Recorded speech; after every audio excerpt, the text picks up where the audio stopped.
Welcome to the Mobile Workforce Podcast, where we sit down and have real conversations with business leaders that have been where you are. During these interviews, we'll dive into what it takes to improve systems and champion processes that maximize performance. Each week, our trailblazing guests share their experiences and understanding of the workforce to help inspire change, challenge our thinking, and share what it takes to successfully travel the road to profitability. Now here's our host, co-founder and chief evangelist of About Time and WorkMax, Mike Merrill. Hello and welcome back again this week to the Mobile Workforce Podcast. I'm your host, Mike Merrill, and today we sat down again with the same guest we had on last week, Mr. John Pruitt. John is the owner at East2West Safety Plus on-site safety training, and we talk a little bit further about not only the safety programs that they do training on, but also software systems, an approach you could take to actually implementing this type of technology, as well as the boots on the ground training that they do for companies every day. So hopefully you'll enjoy this second episode and have some takeaways that you can implement into your business and to help your company run and operate more safely. Enjoy the episode. Good morning again, John. Great to have you back on this week. Good morning, man. Great to be here and back again. Yeah, thank you. Had a great conversation last episode, and I just thought, man, we really need to dive a little bit deeper in on training, maybe more specifically today. And so grateful to have you back on and dig into this next conversation. All right, great.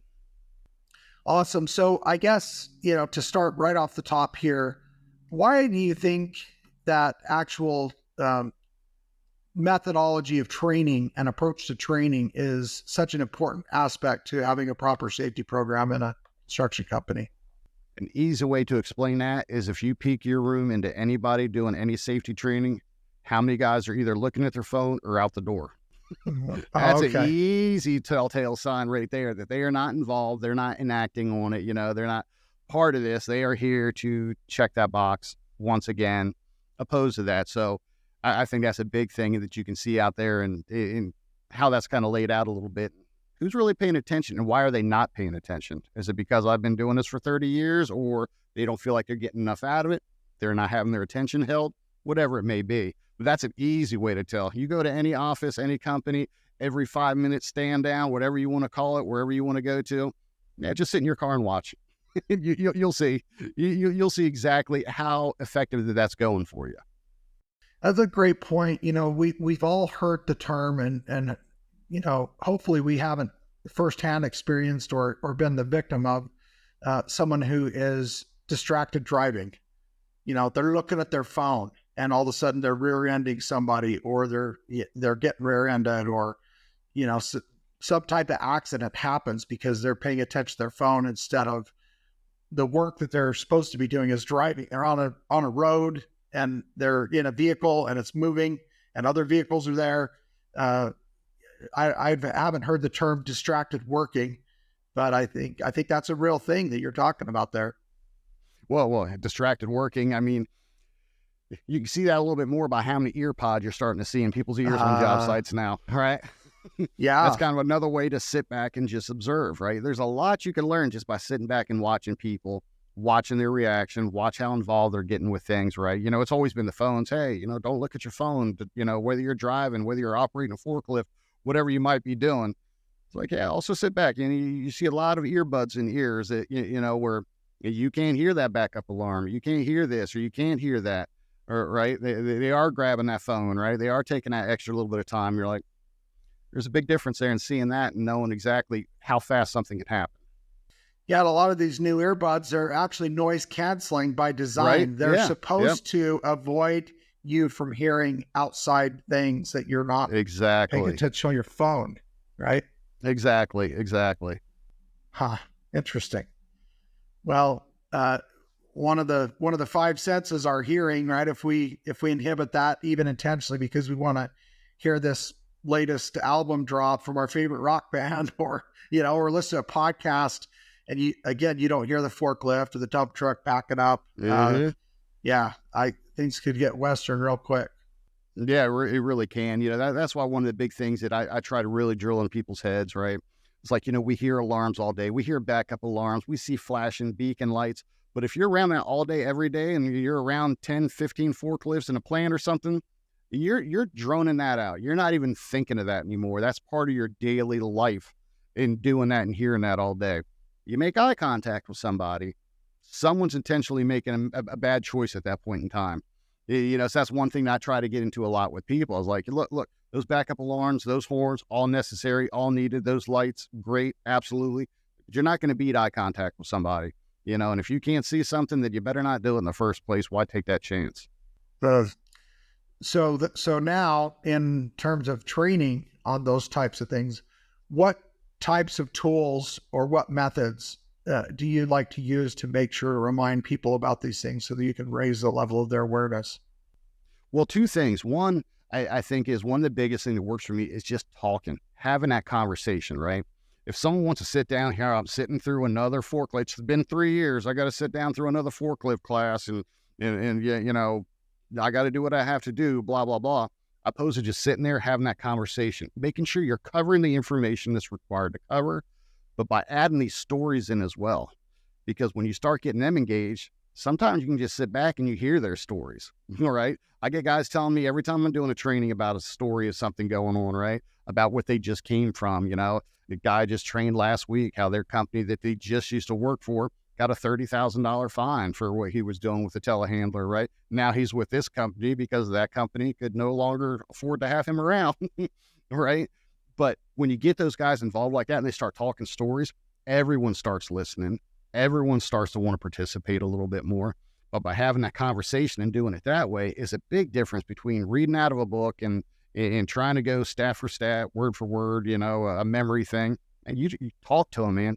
It makes all the difference in the world when you're dealing with people there. So whether it's their first time, because now they're hearing new stories, or it's their 50th time, right? They're even hearing different stories that are going on out there. And then they start recalling stuff and talk about how crazy that is. And once you can click on that emotional level and say, dude, that's insane. Well, that's a reaction I want. I don't want you to say, okay, I understand how to put a seatbelt on. No, I don't care. I don't want that. I want you to say, oh my gosh, that happened to that dude. That happened to that company.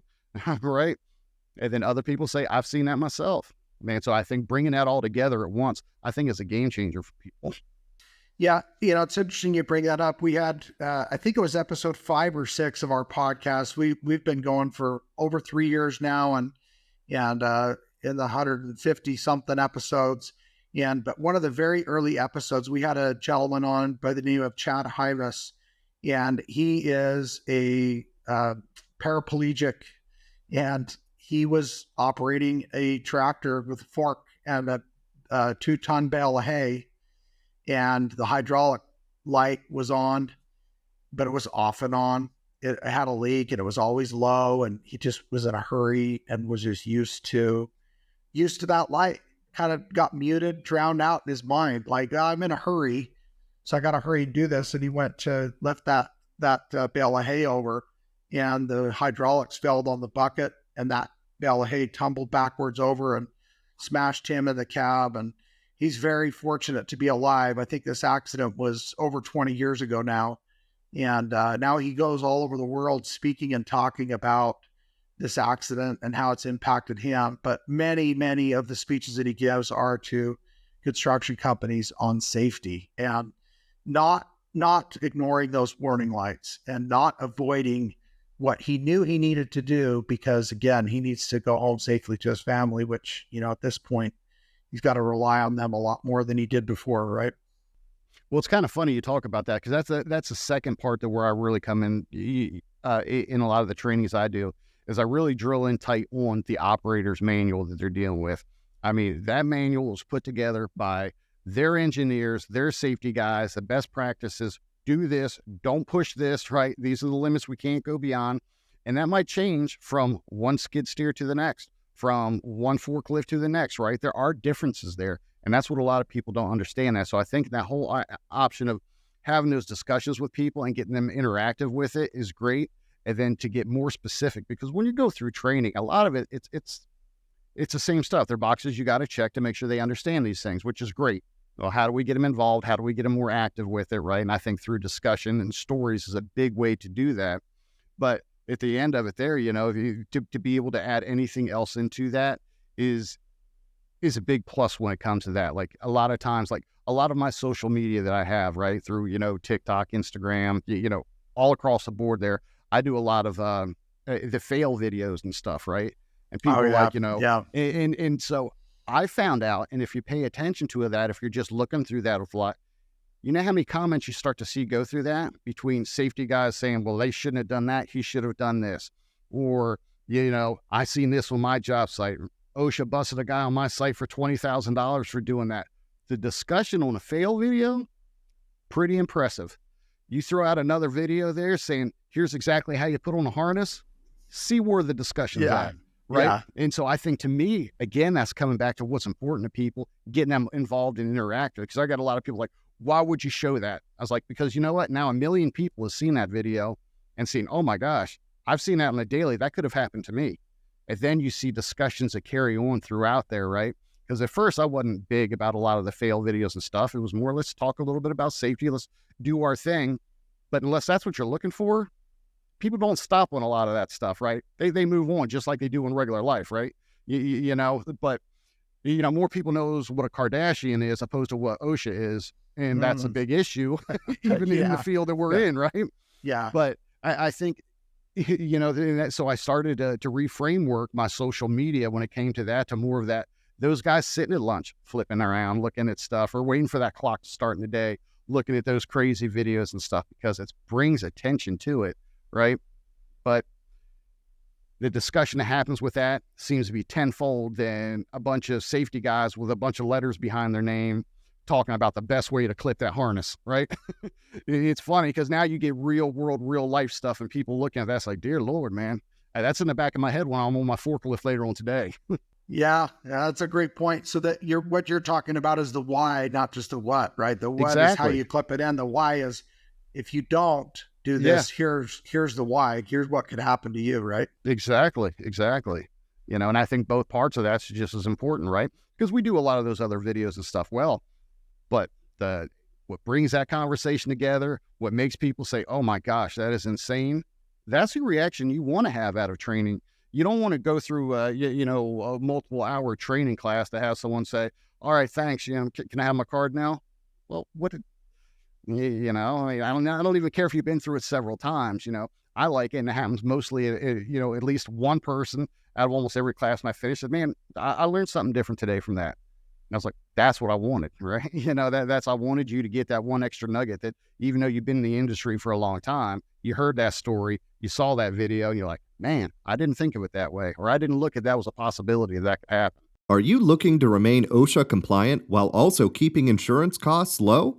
Then you need Safety HQ, the safety app that offers resources like Toolbox Talks and JHAs to help contractors improve their safety practices. Users can also use inspection checklists and real-time reporting to keep up to date with OSHA rules. Keep your crew safe. Check out Safety HQ today. Yeah, it's a great takeaway. And I've got to imagine there's probably topics that get recycled that, maybe you should be hitting every quarter, or maybe even monthly in some cases, or if there's a specific accident that happens in a company, it probably pays to focus on that a little bit more heavily until everybody really understands that. But what you're saying is, or what I'm hearing is, that these stories, these real world experiences that might be in their company or a company they know, or at least something that's very relatable to them, that's what personalizes that message, so that they actually internalize it and think about it, and it is top of mind, so they can operate more safely.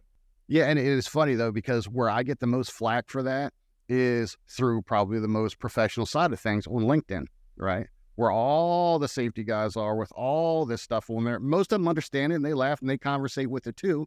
But again, you get a lot of them like, why would you show that? That's not safe, or this or that. And I was like, well, you know why? And that's why no one's listening to you in your class when you teach them anything, because you're going this straight thing across the board, opposed to having that conversation, looking at the possibilities, talking outside the box a little bit with it. But it's funny because on LinkedIn, like I said, that's where I get more flack than anything from certain people, and plenty and not. A lot of guys are like you. It's like, man, that's crazy. Should have had a seatbelt on, right? Good, we learned something. Here's why you should have had your seatbelt on, because of this happened to this dude. A lot more people learned about it and understood it a little bit more and then saying, well, you didn't read this code or this citation or whatever. It's like, calm down, nerd. Let's just have a conversation here, right? I don't care if you're better than me or smarter than me and you got a lot more letters at the end of your name. That's great, man. That's not me. I'm in the aspect of making sure that, hey, let's train people in this. Let them get involved. Let them understand it. Let them be part of it and take away something from that. That's just way more important today. Yeah. So how often do you hear employees of companies, when you're doing these trainings, how often is it brought up that, hey, actually the other day I did this and this and this and made this mistake, and where people are actually sharing the truth of really what's happening and maybe even giving you a testimonial as to why what you're sharing really is important because they had a near miss or something? Well, that's usually a big ask to ask that, and that usually depends on who's in that room. Right? Sure. If a lot of the big wigs or their safety guys not in the room and it's just their guys getting that, man, you hear a lot more stories, a lot more people talking about stuff, right? The second they're in there, like, I don't know what happened, man. It was a fluke thing that happened to me. I always have my seatbelt on, and I don't know how I got flung out this time and landed on the third shelf over there. Well, when they're not in the room, you hear a lot more stories and talk about it. But I always bring that up. I always ask people, it's like, well, what have you seen that maybe this guy hasn't seen? Especially if I'm on a job site dealing with a company and here they're heading up 4 or 5 different job sites, and maybe we come together on one job site to do a bigger training. I always ask them, it's like, what do you see on your job site? What have you seen on your job site? And these guys are like, man, that's crazy. That's right. Well, you need to watch out for that on yours. Take that extra precaution, right? Make things available to everybody else that you need to be with it. But in that sharing, that's where I find it to be real beneficial from like different superintendents to different job sites, and what they've seen, what they've got going on. But yeah, otherwise, being in the office setting in there, 2 things are interesting. One, how quiet they are when the safety guy's in the room, their own safety guy or their boss is in the room. And also when I talk about certain things from the OSHA side that really would impact their office, to see their office personnel leaning over to one another, whispering in one another's ear, like, I didn't know that, or I didn't have that. Where can we find that document? Where can I fill that out? So you see it on both sides. It's kind of funny.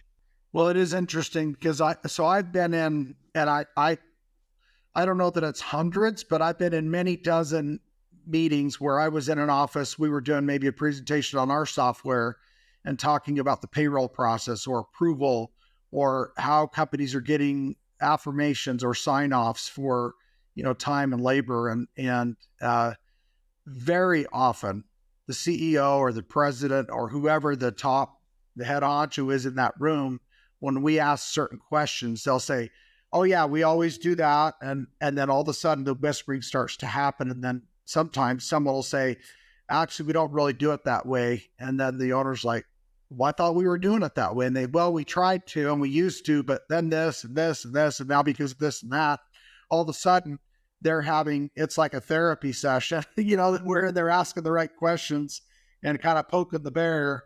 And all of a sudden there's this dialogue going on, and companies are learning all kinds of things, even about how they're actually operating. And it's often very different than what the upper management actually thought was going on, boots on the ground, right, so to speak, in the office. And that non-meeting, by sitting in on that, was the best meeting they probably had all year long. Yeah. You know what I mean? Yeah. I mean, because it opened up a bunch of things to say, hey, are we doing this? We're not doing this? Well, how can we do this? I didn't even know we need to be doing this. What can we use to make X, Y, and Z better for us? That conversation wasn't happening before that took place, right? So I think that's a great thing to have. Yeah, a lot of those things that are, again, upper management might assume that all of these things are happening because they're supposed to happen. How do you try and, I guess, not only motivate and incentivize, but help companies to have a greater desire to be in compliance because it's the right thing to do? I mean, are there any tactics or any questions that you ask or that you try and probe to get these conversations happening within a company? It's tough because it seems like the best way that I can do that from my side is almost from the field. It's almost going through the wrong way with it, because you go into an office, I want to talk to somebody. Guess what? That owner don't know you. He ain't got time for you. You're talking to the lady there who's actually running the office, the secretary, the office, manager, whatever that is. What do they take important from that? We already have a safety guy. It's like, okay, well, we benefit a lot of safety people, right? Who, There's certain things they don't cover that we can cover. There's certain things that they cover that they want us to have a fresh set of, eyes on or ears on or talk about that might change it up for their guys, right? But then you get a lot of, we already take care of this. We're in-house. We're good to go, blah, blah, blah. And I'm like, that's a hard decision to make. But if you don't have that chance to sit down, you go into a job site trailer, you tend to have a little bit more time for them. Then you just got to make sure they can take that to the inside or be helpful for you to be able to promote that on. And that's what's kind of hard coming through that direction with it. It's a little bit different than going directly in, finding that guy, hey, here's what we can help provide for you or add into your safety program with stuff, opposed to, I ain't got time. We already got a guy for that. But yet at the end of the meeting, exactly what you said here. They didn't know about X. They didn't know about Y. They didn't know about Z. They're not doing this paperwork stuff, right? So it's like, well, that didn't work out for anybody, did it? Yeah. Yeah. Well, it's like as a parent, if somebody said, if you went into family therapy and the therapist asked mom and dad, how tight a ship do you run at your house? I mean, how do you feel like things are going? And I think most parents, we run a pretty tight ship. I mean, here's what we do. Here's the, what are some rules you have?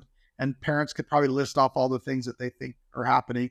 But then if you ask the kids the same question, the kids might say, mom and dad are always fighting, something completely different than what, you think is going on. So I think that's probably a healthy way to approach it. And that's kind of one of the things too, I try to take an angle at is me trying to work with general contractors or that superintendent on the site for what's going on their job site, right? I mean, they're watching over 10, 15 other contractors on their job site. They can't sit back and say, oh, it's just me and I've got a helper over here who might need to unload stuff once in a while. So yeah, well, what about everyone else on your job site here, right?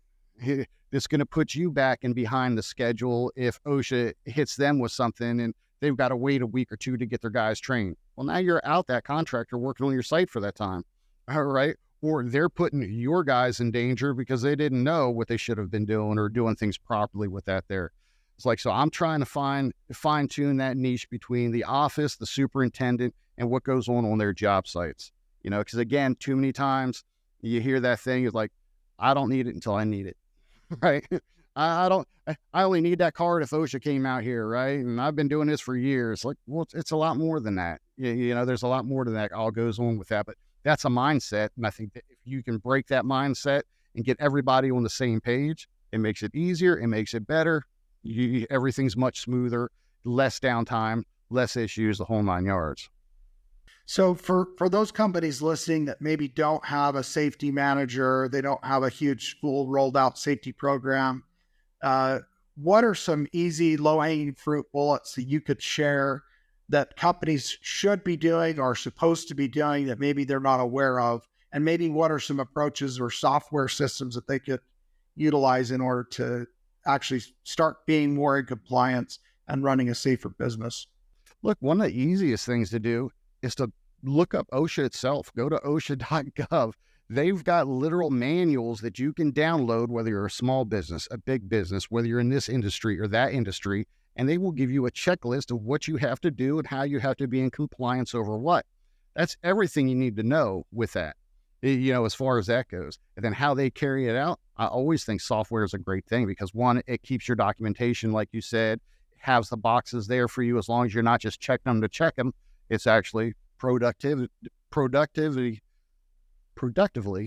looking at those boxes there saying, hey, I am covering what I need to cover here come the end of the day with everything with it. So I think it's super important to have that backside of that for a bunch of different reasons when, in following and being in compliance, having those match with that. But I think the first part would be, someone get on OSHA.gov, man. You can get on that thing, look in there. You can find booklets, downloads, PDFs to at least get your grounds of saying, okay, this is the stuff we need to look at here. Because everyone's different, right? When it comes to equipment, I was like, look, if you think of the two basic overall rules that OSHA is telling you to do is, hey, make sure you have a safe working environment for your employees, number one, right? I got to have a safe working environment for them. Two, if you are requiring them to do anything that requires something that needs training, you have to train them properly so they know what they're doing with that. That's two big keys right there. You do those two there, as far as your immediacy, what's going on your site, that's going to be a big help there. And then the technical side about what do I need? I get a lot of guys a lot of time, and I talked about this a little bit before, and that's that difference between wording, right? Aerial work platforms used to be the name of them in the day. Now they're called MUPs, right? Mobile elevating work platforms. But if I'm talking to somebody, they certainly don't know what a MUP is. That sounds like some made up work. Aerial work platform, you're lucky if you get that. But if I tell a guy, hey, do you work on a scissor lift or do you work on a boom lift? They know what I'm talking about, right? So that just goes to show you that disconnect when it comes to that there on that side of it. You see a lot of differences between, I always came across that issue. Sometimes people say, well, that's not the right word for it. It's like, yeah, I know that. You know that. You know that. The guys who are watching it, that's not meaning nothing to them. They're not going to stay on there. They're not clicking away. They got to know, hey, this is a new standard. This is a new setup. This is a new everything. But if I'm not saying the right technical name of it, again, that goes into how are you talking to these people, right? You talk to them like regular people, right? I mean, we all learn and listen different ways, but if you're coming out of that direction with it, I mean, no one's even going to stay to click on it. Yeah, that's a great point. So one of the things also, I mean, we talked about software. So our key sponsor of our podcast, Foundation Software, has a module called Safety HQ, and it has those toolbox talks. It has these processes nailed down for you. It's tied into those things with OSHA. So find a system that can actually help this be more digestible. So you don't have every field employee necessarily having to click into OSHA.gov and click on those links. I mean, if we face reality, most of them probably aren't going to do that. Yeah, and I think what you're saying there for that system there, I think that's step 2. Step 1 is knowing, hey, what do I need to know? Yeah, sure. That's why if I can look at OSHA, I can look at those manuals, it'll print out right before you look at it. Then you're like, how do I implement that? And it goes into exactly what you're talking about. Well, you get software, it's going to walk you step by step about everything you need to know. Keep you in compliance, keep your guys safe, keep your trainings lined out, everything you need to do as far as making your company run smooth and everyone staying safe on that. Yeah, there's a phrase, and I've heard this quite a bit. I really love this, and it goes for being, fit in life, maybe exercise, having a wellness program that you run as an individual to try and feel better and perform better in your day to day. But they say, you've heard the term probably, you fall to the level of your training. But I've heard more recently and really have adopted, you fall to the level of your systems, because training is the knowledge and the information, but the system is the implementation of that knowledge in that system. I think having a system in place where everybody goes to this one place, this one thing, to get the information and to deploy it and actually implement it. And I think, software is a great example of something like that.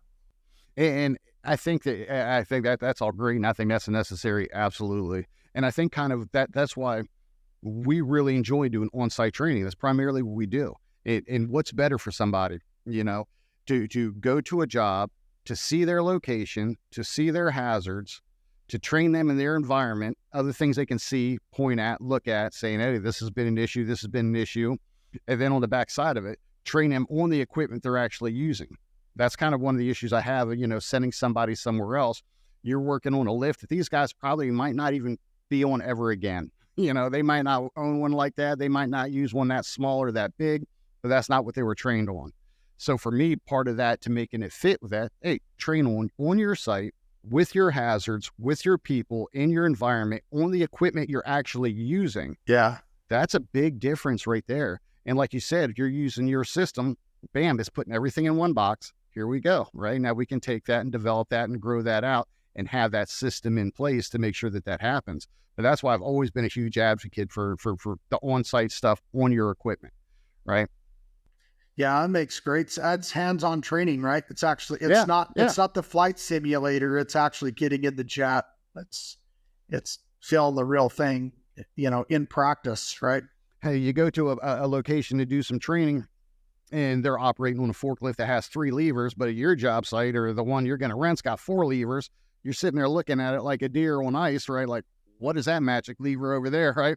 Or whatever it may be. But so I always find it super important if you can train those guys on that. And again, it might be a different piece the next job site.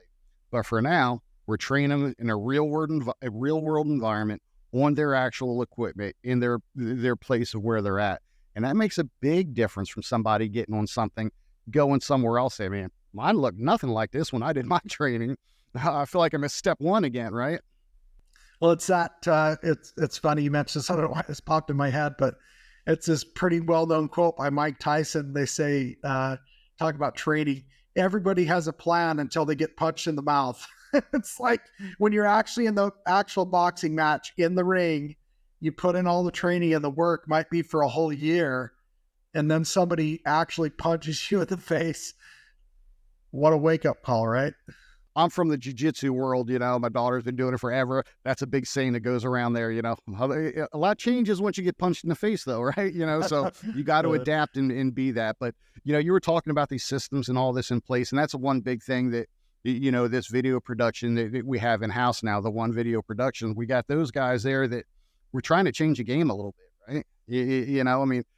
We've all seen some cringy videos. Oh, for $50, you can take this training online or this training online. I'm like, dude, you are just clicking through, hoping you get some answers right at the end of it, right? It's not getting your attention. It's not bringing there. We want to put something together. And the vision these guys have and how they do things, it just kind of sucks you in. So I want it to be very different in that aspect. So whether we do an online thing here in the future, or this is just for a company we can go into, right, and do their training for them, we want to start doing some of our trainings that we record when we're on that job site so they can use that video for in-house. Right. That's something we want to bring, to have them put that into your systems and have that when they show that, or for their new hire, or whatever that may be. So we've got a whole aspect we want to hit. And I think how you film it, how it looks, and how you're talking to people is a game changer in all the training when it comes down to it, for sure. And if you got systems like you have to put them into place, there's not a lot of unchecked boxes you have after that. You're really helping the people out, doing it properly, and doing it in a way that we're covering everybody. That's beautiful. So, John, how do the listeners find you, find your resources, your content, potentially have you come out, train, or help their organization and get some help? Yeah, so for us, everything's under East2West Safety Plus. So East, the number 2, West Safety Plus.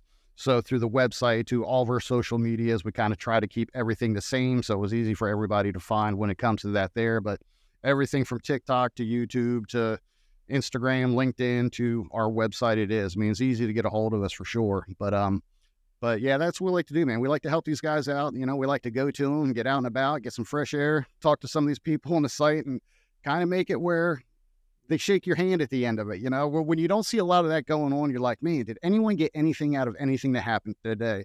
When they were looking at their watch, their clock, their this or that, but at the end of it, they come and say, man, thanks, man, I learned some stuff today. They remember that stuff. And that's kind of where we want to be. So between that and doing these videos we want to do and this whole production, how we film things and do things, it's going to start getting implemented here really soon. Hopefully that'll be a big game changer for others, and we can start putting out there, posting more, and getting more interactive with everybody out there. That's beautiful. Well, we love having you on, and it's been a lot of fun to have these couple conversations. I hope the listeners can tune in to all the goodness that you have to share. So we encourage everybody to check out East2West Safety with John and his crew, and hopefully it'll help your organization get in touch to bless more companies. There you go. Perfect, brother. I appreciate it, man. Hope to be back, and I'll see you guys soon. Sounds good. Take care. Thanks again. All right. You too. Thank you. Thank you for joining us today on the Mobile Workforce Podcast, sponsored by About Time Technologies and WorkMax. If you liked the conversation we had today, or were able to learn anything new or helpful, please make sure to follow us on our WorkMax page on LinkedIn and on Instagram at WorkMax_. And subscribe to the show on iTunes or your preferred podcast platform so you will never miss another insightful episode. Also, if you enjoyed the podcast, please leave us a 5-star rating and review and share the show with your friends and colleagues. Your support means the world to us and will allow us to continue providing impactful information with others looking to improve their results in their business and, in turn, their life.